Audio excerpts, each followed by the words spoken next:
I've been using the Sony A7 IV as my main hybrid camera for an entire year, covering everything from paid client shoots to commercial work to travel content and a lot of low light event coverage. And over that time, I've tested it in a really wide range of scenarios, and today I want to give you a clear and detailed picture of where it truly shines and where you might run into some kind of limitations. And this isn't just a quick spec rundown. I'll walk you through exactly how it performs in the real world and the settings that work best for me, and the technical reasons of why certain features make a difference. And by the end, you'll have a solid understanding of whether the A7 IV is the right tool for your workflow. The heart of the A7 IV is its 33 megapixel full frame sensor, and what this all means is that the resolution hits a very practical sweet spot, and it's high enough to give you the flexibility in post, allowing you to crop in for tighter compositions or vertical for social media without a noticeable loss in your quality, but it's not so high that your file sizes become unmanageable. Then this, when paired with good lenses, allows the sensor to resolve excellent detail and sharpness across a frame. Shooting in uncompressed RAW preserves every bit of detail for the maximum editing flexibility, while compressed and lossless RAW, the options in the camera, help to save on SD card space without too much visible quality drop. Color rendition out of this sensor is consistently accurate, and Sony's latest color science has improved on skin tones compared to older models. Like the A7R III that I was using before, I realized that the skin tones actually look better. The dynamic range is impressive. Officially rated over 15 stops, it gives you plenty of room to recover highlights and shadows as well. For high contrast scenes, I'll slightly overexpose when shooting in S-Log3 to maximize the shadow detail, because I realize you can have quite a bit of noise sometimes if you do not do that. Then I'll bring the highlights back in post. And then if you shoot JPEG, you still get strong detail retention, and the extra resolution makes it possible to downsample for cleaner final images with reduced noise. So on the video side, the A7 IV offers oversampled 4K from I think a 7K readout in full frame mode up to 30 frames per second, which means sharper footage with more detail. The camera records 10-bit 422 internally, giving you a lot more flexibility in grading compared to 8-bit. And you can choose between the XAVCS, I think, which is the H.624 for broad compatibility. Then there's another format which I don't really use, but then it allows for higher bit rates, but I feel like the H.624 works most of the time. For slow motion, you get a 4K at 60p with a 1.5 times crop, and 1080p up to 120 fps without crop. However, I feel like most of the time just shooting higher frame rates in the actual video itself and then slowing it down has proved to be more than good enough for most of my use cases. Sony's S-Log3 profile delivers full dynamic range for cinematic work, while the S-Cinetone offers a great looking image straight out of the camera with minimal grading. I would like to say that the rolling shutter performance is very pronounced, so fast pans and quick up and down movement require a lot of care.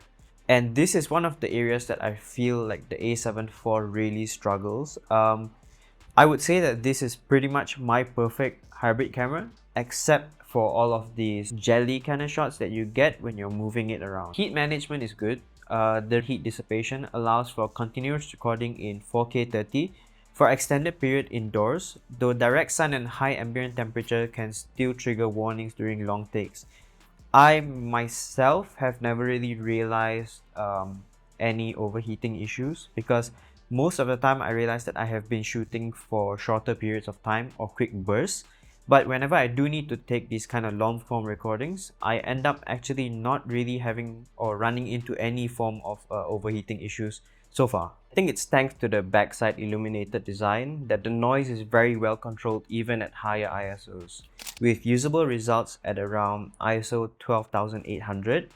I find that still pretty useful when I do have to shoot at that high ISO. The 5-axis in-body image stabilization provides up to I think 5.5 stops of compensation, which helps to get handheld shots when I'm shooting handheld.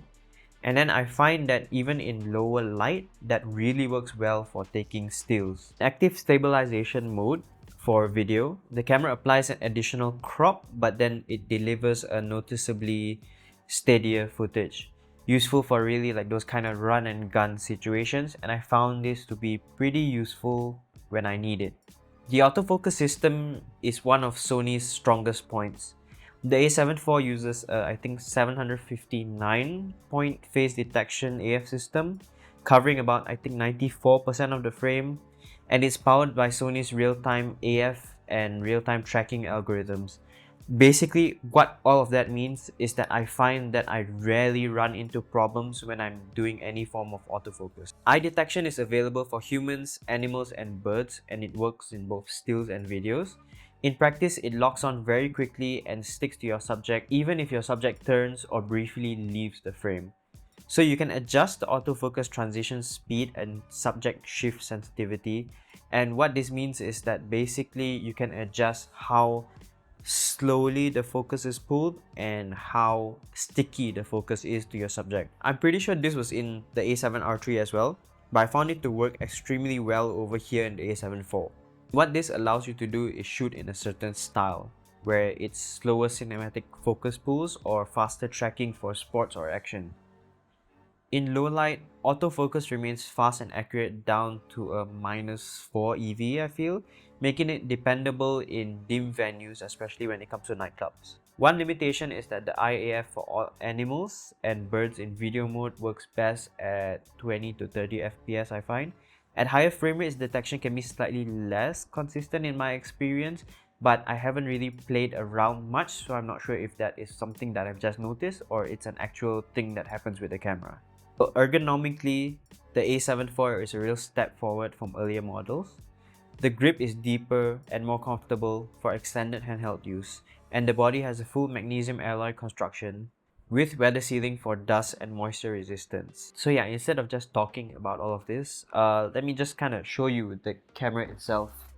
I have it attached with a cage and it really fits my hands.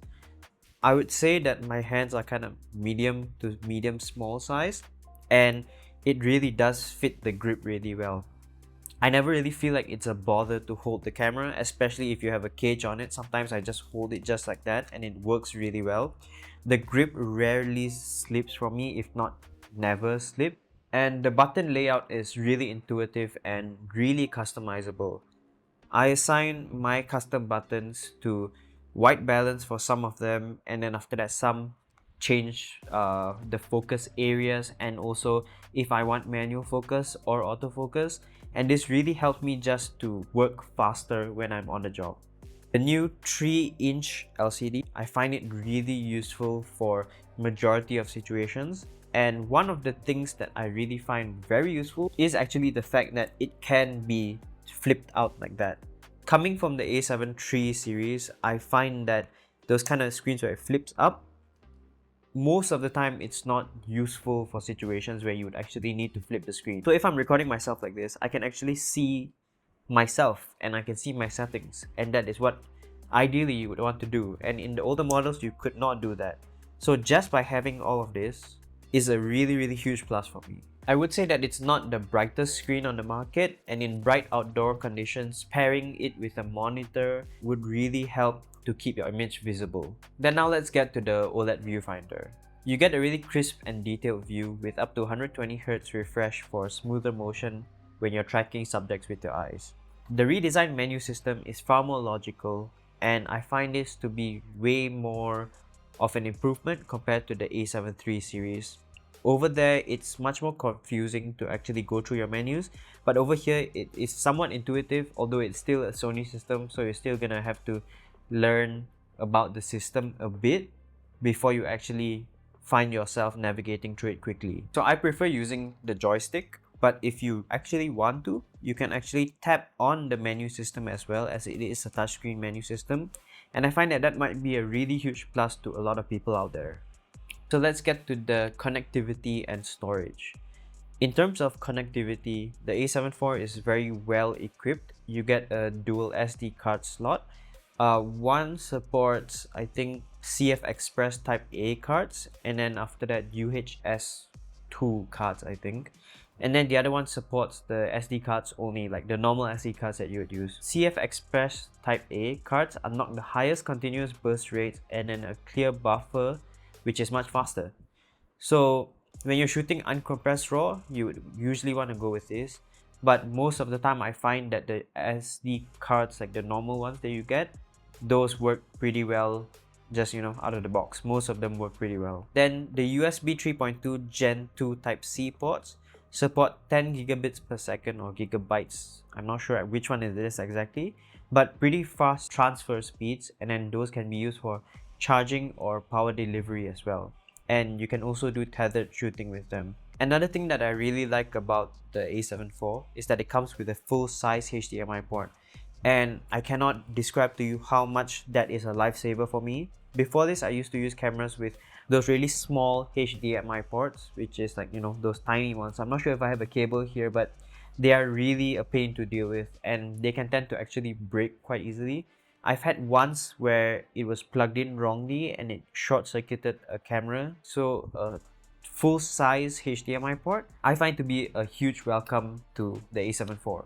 On the side, there is also your standard 3.5mm mic input and headphone out, and a multi-interface hot shoe for digital accessories like Sony's own wireless mic. The built-in Wi-Fi and Bluetooth allow for wireless file transfers and remote control via the Imaging Edge app, which would allow fast delivery upon location if you need that sort of thing. Now let's get into the battery life and reliability. The battery life is solid thanks to the NPFZ100 pack, which is rated for around 580 shots per charge using the LCD, or roughly 520 with the EVF. In video, expect around 100 to 125 minutes of continuous 4K recording, depending on the settings and the ambient temperature. But usually I would expect a bit less from it just to be safe. For longer sessions, USB power and high output power banks let you run the camera pretty much indefinitely without removing the battery. If you live stream or use the camera as a webcam over USB, battery drain is still minimal when USB power is active. But in my use, one battery easily covers around maybe a quarter day of a shoot. And I always keep 1 or 2 spares, and those kind of last me pretty much every event so far. Now all of the good things out of the way, let's get into some limitations. So of course, no camera is perfect, and the A7 IV's biggest drawback to me is that it has a 1.5 times crop in 4K 60, which changes your framing and field of view. The rolling shutter, particularly in the crop mode, and the fact that the LCD brightness could be higher for outdoor shooting. The menu system, while improved, still offers a huge number of options that can be really overwhelming for beginners, and thermals are generally well managed, but if you really run it for 4K and you really push the limits, then it will tend to overheat just given how long. I would say that most of these drawbacks are pretty minimal or that you can get over with. However, one of the things that's quite a huge deal breaker for me is you focus mostly on video, the rolling shutter is really bad, like really bad. And when I got the camera, I first thought it was either a defect with the model itself or if I was doing something wrong. But then upon looking into other reviews of this camera, I've noticed that it is a common problem across the board with the A7 IV. So my final verdict is that if your work involves both photography and videography, and you want a single camera that delivers high resolution stills, detailed 10-bit video, and reliable autofocus, paired with strong low light performance and a full set of professional connectivity options, the A7 IV remains one of the most balanced choices in 2025, and I would even say moving into 2026. And it's versatile enough for events, corporate shoots, content creation, travel, while still being really compact and portable. So if you really need an uncropped 4K 60 or faster sensor readout for high-speed action, you may need to supplement it with a specialty body. But for the majority of hybrid shooters, this camera does almost everything you need it to do, and it does it well. After more than a year of daily use, or weekly use at least, the Sony A7 IV has proven to be a really practical and dependable, high-quality workhorse camera. Its combination of its high-resolution stills and oversampled 10-bit 4K Professional autofocus and thoughtful ergonomics make it a camera you can build your career and your entire portfolio around. It's not without its compromises, but none of them are deal breakers for the kind of work I do. Besides the rolling shutter, but I can kind of work around that for what I'm getting as a full package. If you're considering it, my honest take is that it's still one of the smartest investments you can make as a hybrid creator, and it really is a strong camera that you can build your portfolio upon. So yeah, that's been my kind of honest reviews and thoughts about it. I kind of just wanted to say everything I needed to say about this camera because it really did help me build my portfolio and my career over the past year.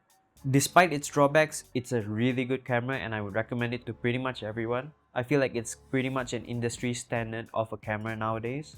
But yeah, those were my thoughts. What cameras do you guys use? Do you guys have any other recommendations or any other thoughts? You can leave it in the comments below, and if you like these kind of videos, then feel free to subscribe because I have a few more coming on a few of my other daily products. But that's been it for now, and thank you so much for watching.